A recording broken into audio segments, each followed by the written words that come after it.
En el tranquilo condado de Saint Joseph, en Indiana, la oscuridad se manifestaba bajo el disfraz de una familia aparentemente común. Jason y Jovi Graff eran dos hermanos que compartían una historia que parecía extraída de una novela de terror, pues ambos protagonizaron uno de los casos más escalofriantes de Estados Unidos. Sus vidas, marcadas por secretos perturbadores, convergieron en un hecho que dejó sin aliento a la comunidad. Sufrieron un auténtico infierno que llenó de inmediato las portadas de todos los periódicos con un solo titular: el horror detrás de las puertas cerradas. Pues dos niños, casi que con un silencio sepulcral, fueron torturados de la peor manera imaginable. Y hay varias preguntas sobre la mesa. ¿Qué lleva a dos hermanos a cruzar la línea entre lo cotidiano y lo macabro? ¿Qué secretos se escondían en las paredes de su hogar? Y desde ya te advierto que lo que empezó como una investigación rutinaria se convirtió en un caso digno de las pesadillas más profundas.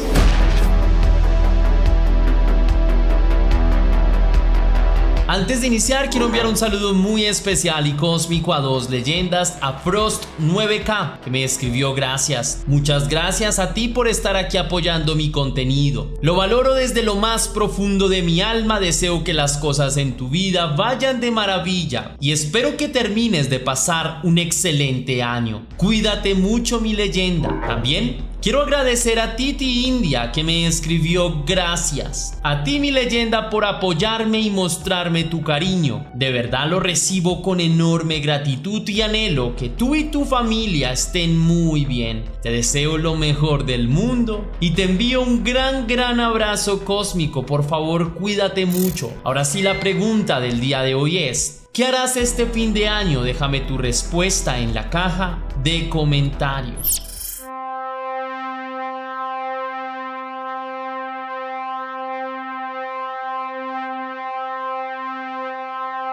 Nacidos y criados en los Estados Unidos, los niños Jason Graff y Jovi Graff fueron dos hermanos unidos y entrañables, quienes además de su lazo consanguíneo, compartían también gustos en común, juntos de una misma contemporaneidad, llevándose entre ellos tan solo un año de diferencia, siendo inseparables compañeros de juego, de aventuras y los mejores amigos.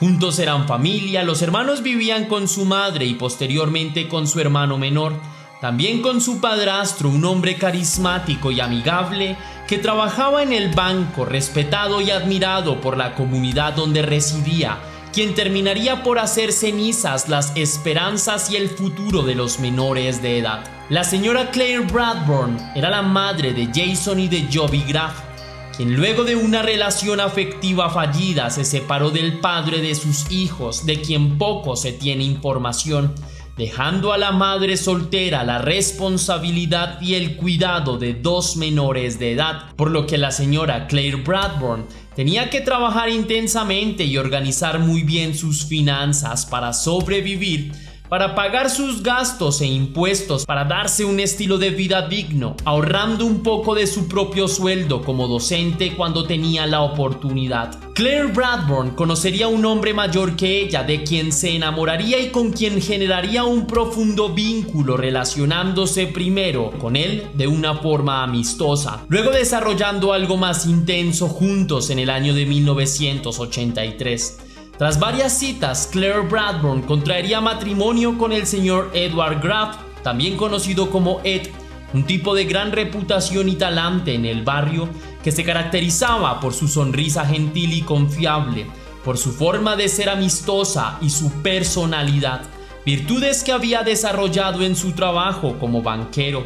El señor Edward Graff, en un principio, especialmente en la etapa de noviazgo, tenía una actitud romántica y agradable con la señorita Claire Bradburn, siempre muy atento y servicial, brindando lo mejor de sí mismo para su novia.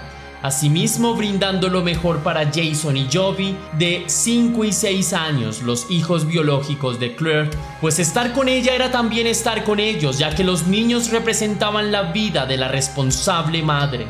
Asimismo, los niños eran lo primero sobre todas las cosas para Claire Bradburn, quien fuera que quisiera estar a su lado, primero debería entender que estar junto a ella era también estar al servicio, protección y cuidado de sus hijos varones. Aunque en un principio las cosas funcionaban efectivamente, el señor Edward Graff cuidaba de su familia, incluyendo de sus 2 hijastros, suministrándoles algunos menesteres y apoyando a su novia con los gastos de la casa. Con el paso del tiempo, la señora Claire Bradburn y el señor Edward Graff serían padres, una noticia que llenó de alegría a la creciente familia. Claire Bradburn quedó embarazada de un tercer hijo, un niño pequeño que crecería junto a Jason y Jovi, ganándose el amor de todos en casa, especialmente el de su padre, el señor Edward Graff, quien, cegado de la dicha, solo tuvo ojos para su hijo biológico, olvidándose completamente de sus 2 hijastros, a quienes ya no determinaba para nada, a quienes no volvió a comprar ropa, ni comida, ni ningún detalle, atribuyendo la responsabilidad de estos gastos exclusivamente a la madre biológica.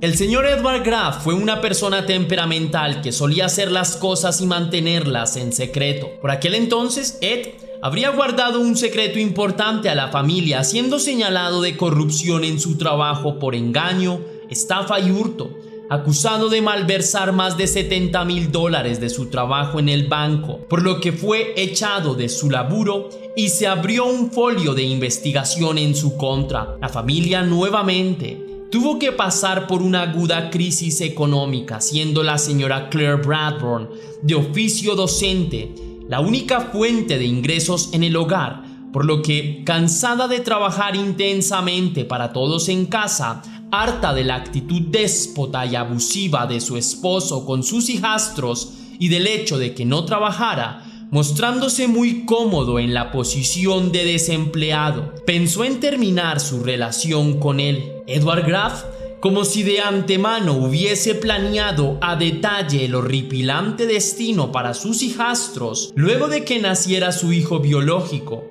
el tercer hijo de Claire Bradburn contactó a una agencia de seguros donde compró varias costosas pólizas de vida para su hijo y sus hijastros por montos de hasta $50,000, ignorando la precariedad económica por la que la familia estaba pasando y la necesidad de ahorrar o de aprovechar el dinero. Una de las cláusulas indicadas en la póliza de seguro era que si alguno de los niños moría por causa de un accidente, entonces el monto a pagar por parte de la aseguradora sería duplicado y así pagado al señor Edward Graff.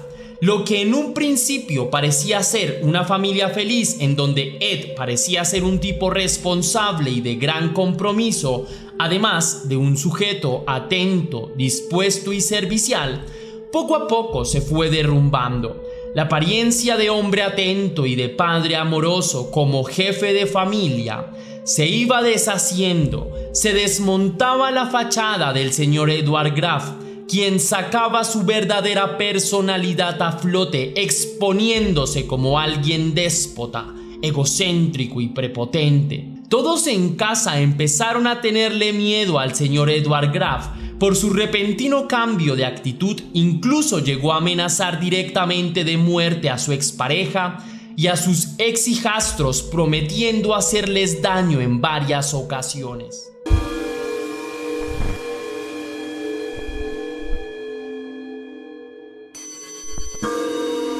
Edward Graff amenazó a su ex esposa con que le iba a quitar a su tercer hijo, pues era también hijo de él, haciéndole la vida imposible a la señora Claire Bradburn, buscando los medios legales o ilegales más eficaces para hacerlo, ya que quería la custodia de su hijo y la buscaría a como diera lugar. Algunas semanas después de que la pareja discutiera sobre los niños y de que Edward Graff hubiera amenazado a su esposa con quitarle a su hijo. El tipo intentó cobrarse una venganza desproporcional desatada en el mes de agosto del año 1986. La señora Claire Bradburn recibiría la noticia de su vida mientras estaba en sus clases como docente, mientras comparecía en el aula con sus estudiantes. Fue entonces que una llamada de emergencia le reportó que su domicilio estaba ardiendo en llamas y que el cobertizo donde jugaban sus hijos se estaba quemando. De parte del colegio le dieron el día a la maestra para que fuera a casa y se pusiera enfrente de la tragedia para que cuidara a sus hijos. Irónicamente, su casa quedaba en la 505 Angel Fire, Ángel de Fuego, en Drive en Hewitt, Texas.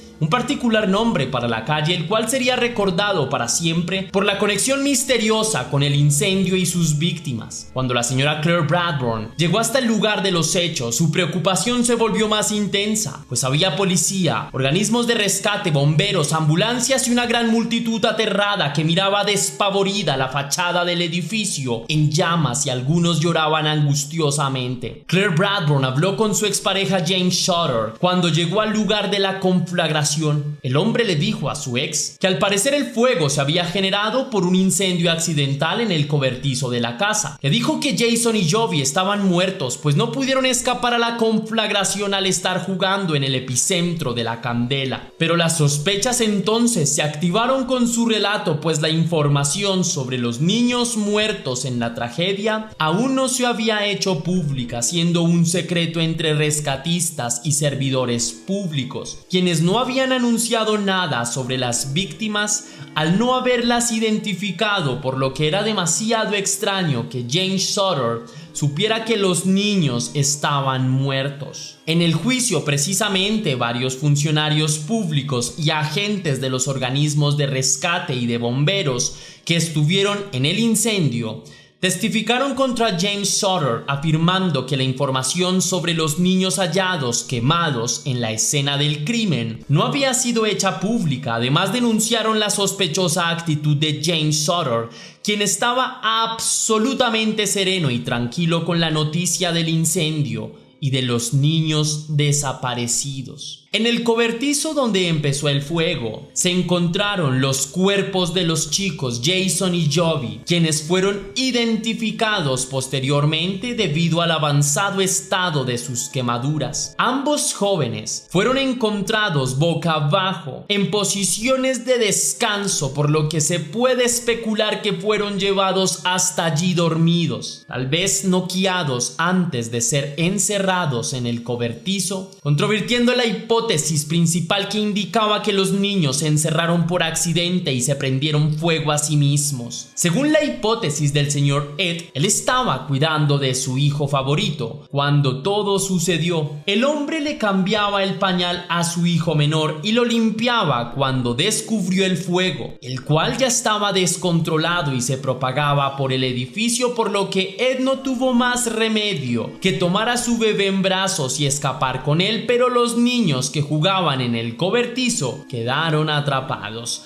Primeramente se consideró que el hecho había sido producto de un lamentable accidente, por lo que no hubo cargos en contra de nadie y la investigación trató de archivarse. No obstante, los familiares de las víctimas no se quedaron con las manos cruzadas y denunciaron la arbitrariedad, pues estaban convencidos de que James Shutter tenía que ver directamente con la muerte de los dos hermanos. La autopsia indicó que los menores de edad tenían monóxido de carbono en la sangre tras respirar humo en grandes cantidades que quemaron sus órganos internos, también quemaduras de tercer grado debido a la cantidad de tizne en los pulmones y la garganta. Los menores pudieron haber sido quemados vivos. Otra de las hipótesis planteadas era la de que precisamente James Shutter pretendía deshacerse de sus hijastros para cobrar el dinero del seguro, el cual